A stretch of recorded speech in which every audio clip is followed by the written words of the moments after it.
Yana an baha ug kalayo, haon na sa imong atubangan. Kinbabaliwala mula gihap kami. Kanong iton matuko?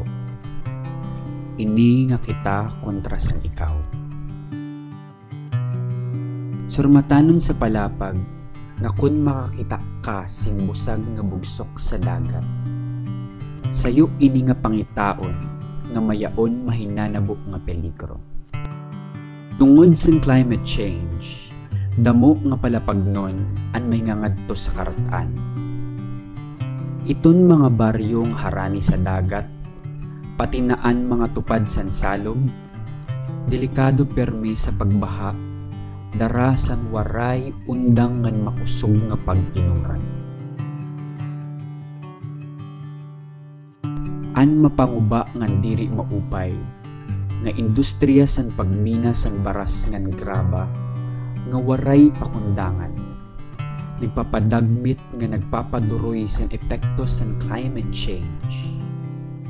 Nagdadara ini sin mas dako nga epekto, kay mas exposed na an palapag sa pagkaguba san mga bawang san salog, pagdamo san mga sedimento san baybayon, pagkaubos san mga isda, ngan mga duro-dilain nga kinabuhi sa ilarom sa dagat.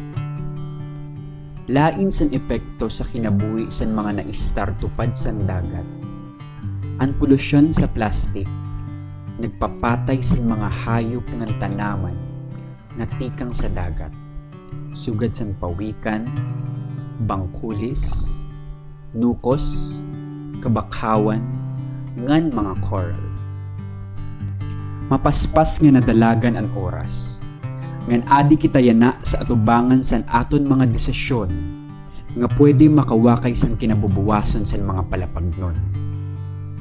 Pagkiwana, diri paurhian nga tanan, san-o anyena.